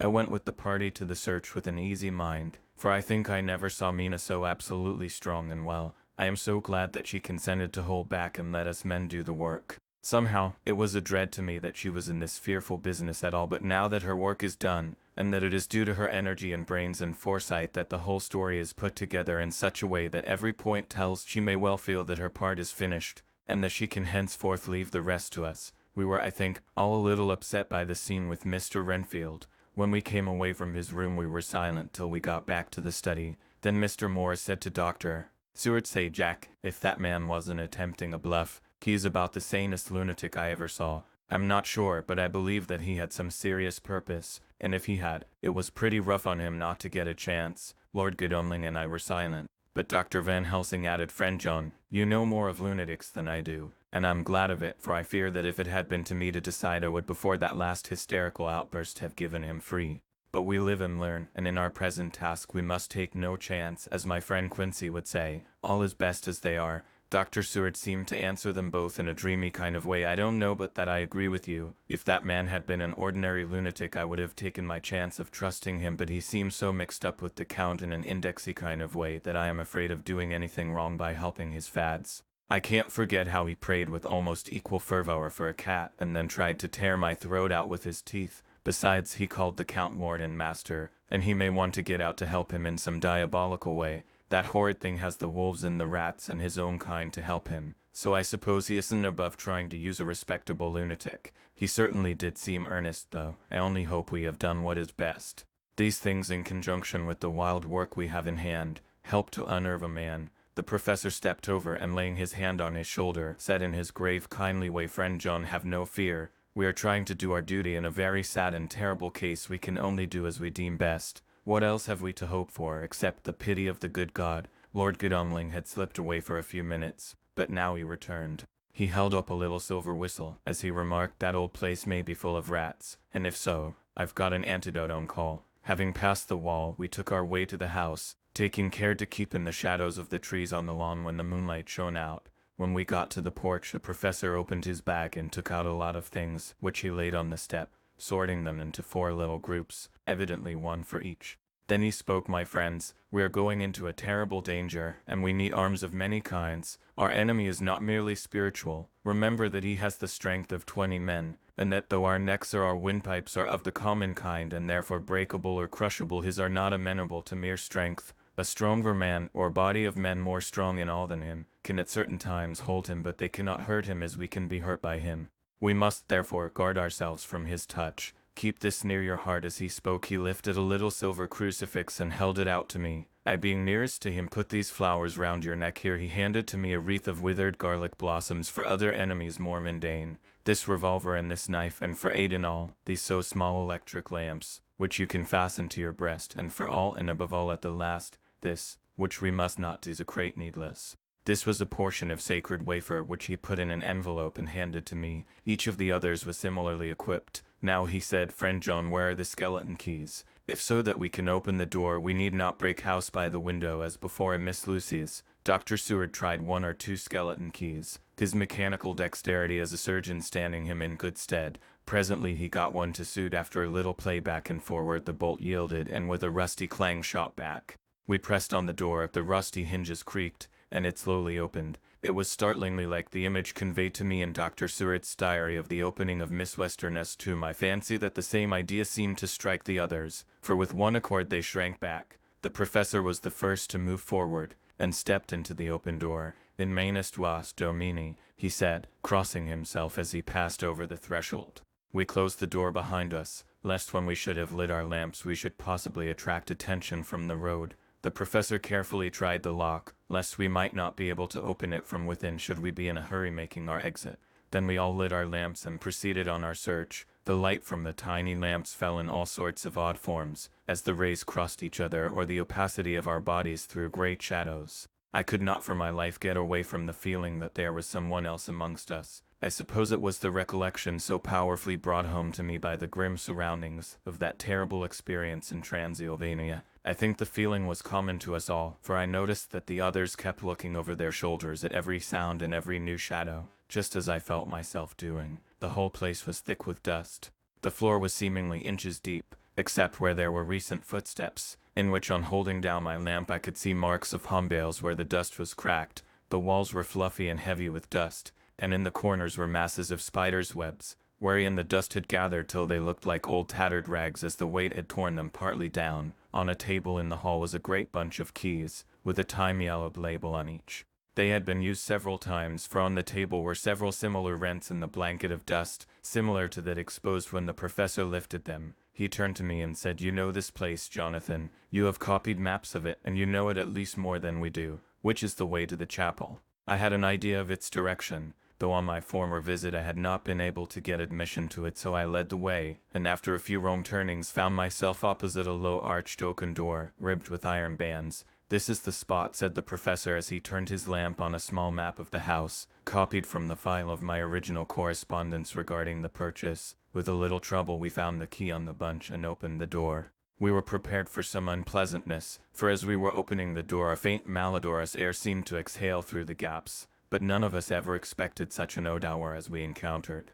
None of the others had met the Count at all at close quarters, and when I had seen him he was either in the fasting stage of his existence in his rooms or when he was clothed with fresh blood, in a ruined building open to the air. But here the place was small and close, and the long disuse had made the air stagnant and foul. There was an earthy smell, as of some dry miasma, which came through the fuller air. But as to the odor itself, how shall I describe it?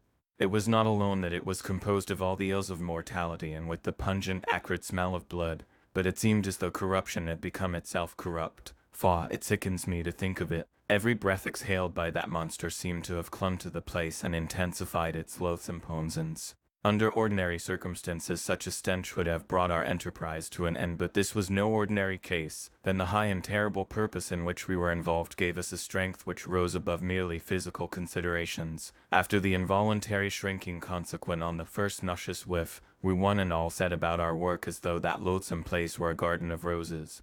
We made an accurate examination of the place, the professor saying as we began, "The first thing is to see how many of the boxes are left. We must then examine every hole and corner and cranny and see if we cannot get some clue as to what is become of the rest." A glance was sufficient to show how many remained, for the great earth chests were bulky, and there was no mistaking them. There were only 29 left out of the 50. Once I got a fright, for seeing Lord Godalming suddenly turn and look out of the vaulted door into the dark passage beyond. I looked too, and for an instant my heart stood still. Somewhere looking out from the shadow I seemed to see the high lights of the Count's evil face, the ridge of the nose, the red eyes, the red lips, the awful pallor. It was only for a moment, for as Lord Godalming said, I thought I saw a face, but it was only the shadows, and resumed his inquiry. I turned my lamp in the direction, and stepped into the passage. There was no sign of anyone, and as there were no corners, no doors, no aperture of any kind, but only the solid walls of the passage, there could be no hiding place even for him. I took it that fear had helped imagination, and said nothing. A few minutes later I saw Morris step suddenly back from a corner which he was examining. We all followed his movements with our eyes, for undoubtedly some nervousness was growing on us, and we saw a whole mass of phosphorescence, which twinkled like stars. We all instinctively drew back. The whole place was becoming alive with rats. For a moment or two we stood appalled, all save Lord Godalming, who was seemingly prepared for such an emergency, rushing over to the great iron-bound oaken door, which Dr. Seward had described from the outside and which I had seen myself. He turned the key in the lock, drew the huge bolts, and swung the door open. Then taking his little silver whistle from his pocket, he blew a low shrill call. It was answered from behind Dr. Seward's house by the yelping of dogs, and after about a minute 3 terriers came dashing round the corner of the house. Unconsciously we had all moved towards the door, and as we moved I noticed that the dust had been much disturbed. The boxes which had been taken out had been brought this way, but even in the minute that had elapsed the number of the rats had vastly increased. They seemed to swarm over the place all at once, till the lamplight, shining on their moving dark bodies and glittering baleful eyes, made the place look like a bank of earth set with fireflies. The dogs dashed on, but at the threshold suddenly stopped and snarled, and then simultaneously lifting their noses, began to howl in most lugubrious fashion. The rats were multiplying in thousands, and we moved out. Lord Godalming lifted one of the dogs, and carrying him in, placed him on the floor. The instant his feet touched the ground he seemed to recover his courage, and rushed at his natural enemies. They fled before him so fast that before he had shaken the life out of a score, the other dogs, who had by now been lifted in the same manner, had but small prayer. The whole mass had vanished. With their going it seemed as if some evil presence had departed, for the dogs frisked about and barked merrily as they made sudden darts at their prostrate foes, and turned them over and tossed them in the air with vicious shakes. We all seemed to find our spirits rise. Whether it was the purifying of the deadly atmosphere by the opening of the chapel door, or the relief which we experienced by finding ourselves in the open, I know not, but most certainly the shadow of dread seemed to slip from us like a robe, and the occasion of our coming lost something of its grim significance. Though we did not slacken a whit in our resolution, we closed the outer door and barred and locked it, and bringing the dogs with us, began our search of the house. We found nothing throughout except dust in extraordinary proportions, and all untouched save for my own footsteps when I had made my first visit. Never once did the dogs exhibit any symptom of uneasiness, and even when we returned to the chapel they frisked about as though they had been rabbit hunting in a summer wood. The morning was quickening in the east when we emerged from the front. Dr. Van Helsing had taken the key of the hall door from the bunch, and locked the door in orthodox fashion, putting the key into his pocket when he had done. So far, he said, our night has been eminently successful. No harm has come to us such as I feared might be, and yet we have ascertained how many boxes are missing. More than all do I rejoice that this, our first and perhaps our most difficult and dangerous step has been accomplished without the bringing there Etna our most sweet Madam Mina, or troubling her waking or sleeping thoughts with sights and sounds and smells of horror which she might never forget. One lesson, too, we have learned, if it be allowable to argue a particularly, that the brute beasts which are to the Count's command are yet themselves not amenable to his spiritual power. For look, these rats that would come to his call, just as from his castle top he summoned the wolves to your going in, to that poor mother's cry, though they come to him, they run pell-mell from the so little dogs of my friend Arthur. We have other matters before us, other dangers, other fears, and that monster he has not used his power over the brute world for the only or the last time tonight. So be it that he has gone elsewhere. Good, it has given us opportunity to cry check in some ways in this chess game which we play for the stake of human souls. And now let us go home. The dawn is close at hand, and we have reason to be content with our first night's work. It may be ordained that we have many nights and days to follow, full of peril, but we must go on, and from no danger shall we shrink. The house was silent when we got back, save for some poor creature who was screaming away in one of the distant wards, and a low moaning sound from Renfield's room. The poor wretch was doubtless torturing himself after the manner of the insane, with needless thoughts of pain. I came tiptoe into our own room and found Mina asleep, breathing so softly that I had to put my ear down to hear it. She looks paler than usual. I hope the meeting tonight has not upset her. I am truly thankful that she is to be left out of our future work, and even of our deliberations. It is too great a strain for a woman to bear. I did not think so at first, but I know better now, therefore I am glad that it is settled.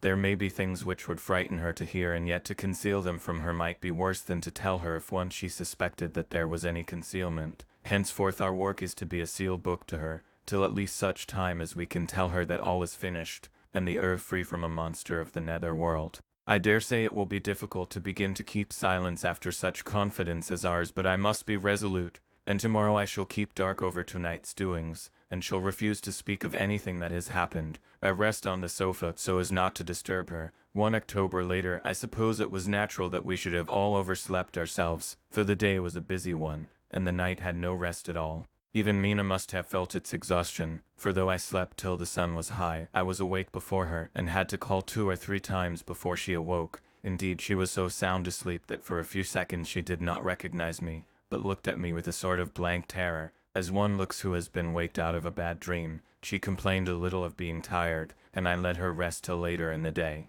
We now know of 21 boxes having been removed, and if it be that several were taken in any of these removals, we may be able to trace them all. Such will, of course, immensely simplify our labor, and the sooner the matter is attended to the better. I shall look up Thomas Snelling today. Dr. Seward's Diary, 1 October. It was towards noon when I was awakened by the professor walking into my room. He was more jolly and cheerful than usual, and it is quite evident that last night's work has helped to take some of the brooding weight off his mind. After going over the adventure of the night, he suddenly said, "Your patient interests me much. May it be that with you I visit him this morning, or if that you are too occupied, I can go alone if it may be. It is a new experience to me to find a lunatic who talk philosophy and reason so sound."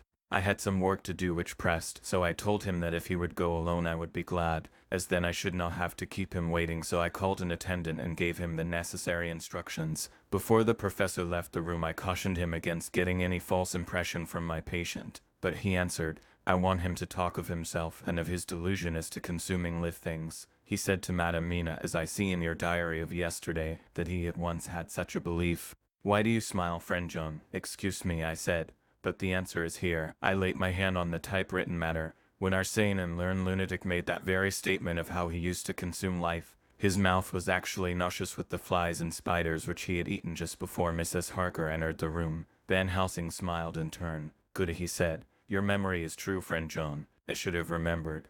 And yet it is this very obliquity of thought and memory which makes mental disease such a fascinating study. Perhaps I may gain more knowledge out of the folly of this madman than I shall from the teaching of the most wise. Who knows?" I went on with my work, and before long was through that in hand. It seemed that the time had been very short indeed, but there was Van Helsing back in the study. "Do I interrupt?" he asked politely as he stood at the door. "Not at all," I answered. "Come in. My work is finished, and I am free. I can go with you now if you like. It is needless, I have seen him. Well, I fear that he does not appraise me yet much. Our interview was short. When I entered his room he was sitting on a stool in the center, with his elbows on his knees, and his face was the picture of sullen discontent. I spoke to him as cheerfully as I could, and with such a measure of respect as I could assume. He made no reply whatever. "Don't you know me?" I asked. His answer was not reassuring. "I know you well enough. You are the old fool Van Helsing. I wish you would take yourself and your idiotic brain theory somewhere else. Damn all thick-headed Dutchman." Not a word more would he say, but sat in his implacable sulnesses as indifferent to me as though I had not been in the room at all. Thus departed for this time I chance of much learning from this so clever lunatic, so I shall go if I may, and cheer myself with a few happy words with that sweet soul Madame Mina. Friend John, it does rejoice me unspeakable that she is no more to be pained, no more to be worried with our terrible things, though we shall much miss her help. It is better so. I agree with you with all my heart, I answered earnestly, for I did not want him to weaken in this matter. Mrs. Harker is better out of it.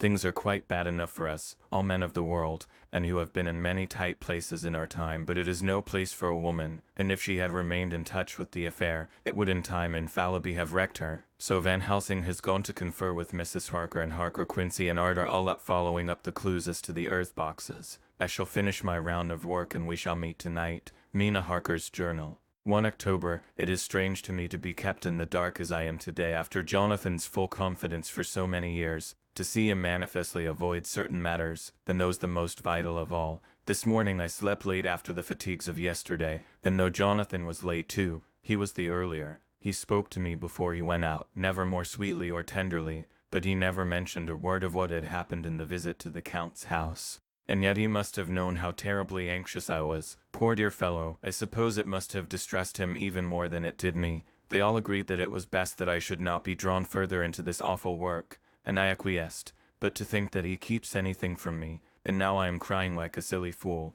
when I know it comes from my husband's great love and from the good wishes of those other strong men, that has done me good. Well, some day Jonathan will tell me all, and lest it should ever be that he should think for a moment that I kept anything from him, I still keep my journal as usual. Then if he has feared of my trust I shall show it to him, with every thought of my heart put down for his dear eyes to read. I feel strangely sad and low-spirited today. I suppose it is the reaction from the terrible excitement. Last night I went to bed when the men had gone, simply because they told me to.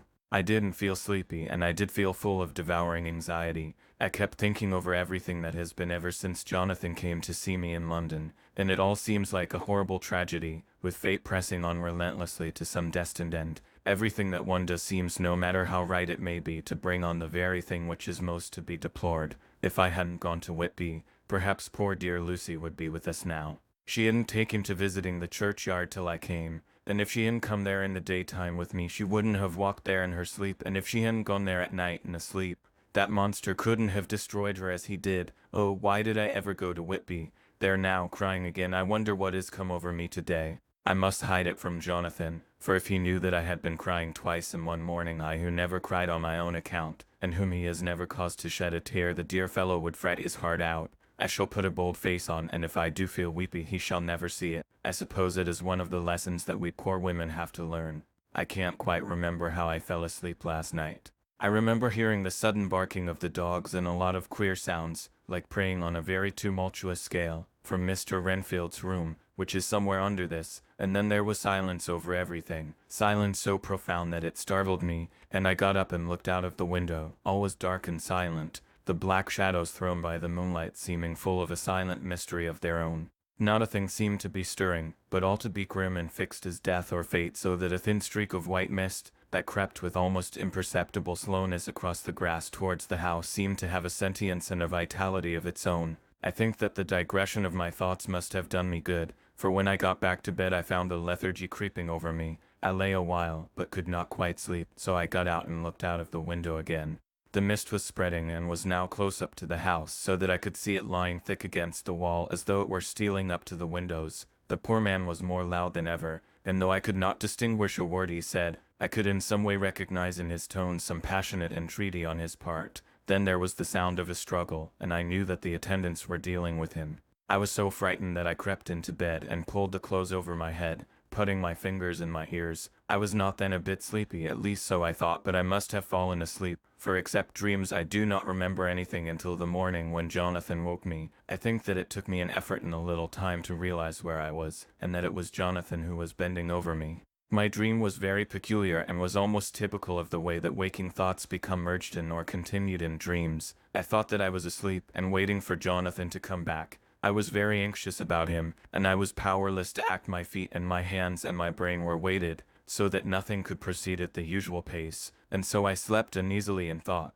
Then it began to dawn upon me that the air was heavy and dank and cold. I put back the clothes from my face and found to my surprise that all was dim around. The gaslight which I had left lit for Jonathan but turned down, came only like a tiny red spark through the fog, which had evidently grown thicker and poured into the room. Then it occurred to me that I had shut the window before I had come to bed. I would have got out to make certain on the point, but some leaden lethargy seemed to chain my limbs and even my will. I lay still and endured, that was all. I closed my eyes but could still see through my eyelids. It is wonderful what tricks our dreams play us, and how conveniently we can imagine. The mist grew thicker and thicker, and I could see now how it came in, for I could see it like smoke or with the white energy of boiling water pouring in not through the window but through the joinings of the door. It got thicker and thicker, till it seemed as if it became concentrated into a sort of pillar of cloud in the room, through the top of which I could see the light of the gas shining like a red eye. Things began to whirl through my brain just as the cloudy column was now whirling in the room, and through it all came the scriptural words, a pillar of cloud by day and a fire by night.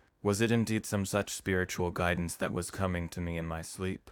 But the pillar was composed of both the day and the night guiding, for the fire was in the red eye, which at the thought got a new fascination for me, till as I looked, the fire divided, and seemed to shine on me through the fog like two red eyes, such as Lucy told me of in her momentary mental wandering when on the cliff, the dying sunlight struck the windows of St. Mary's Church. Suddenly this horror burst upon me that it was thus that Jonathan had seen those awful women growing into reality through the whirling mist in the moonlight, and in my dream I must have fainted, for all became black darkness. The last conscious effort which imagination made was to show me a livid white face bending over me out of the mist. I must be careful of such dreams, for they would unseat one's reason if there were too much of them. I would get Dr. Van Helsing or Dr. Seward to prescribe something for me which would make me sleep, only that I fear to alarm them. Such a dream at the present time would become woven into their fears for me. Tonight I shall strive hard to sleep naturally. If I do not, I shall tomorrow night get them to give me a dose of chloral that cannot hurt me for once, and it will give me a good night's sleep. Last night tired me more than if I had not slept at all. 2 October 10 p.m. Last night I slept but did not dream. I must have slept soundly, for I was not waked by Jonathan coming to bed, but the sleep has not refreshed me. For today I feel terribly weak in spirituals. I spent all yesterday trying to read or lying down dozing. In the afternoon Mr. Renfield asked if he might see me. Poor man, he was very gentle, and when I came away he kissed my hand and bade God bless me. Some way it affected me much. I am crying when I think of him. This is a new weakness of which I must be careful. Jonathan would be miserable if he knew I had been crying. He and the others were out till dinner time, then they all came in tired. I did what I could to brighten them up, and I suppose that the effort did me good, for I forgot how tired I was. After dinner they sent me to bed and all went off to smoke together as they said, but I knew that they wanted to tell each other of what had occurred to each during the day. I could see from Jonathan's manner that he had something important to communicate.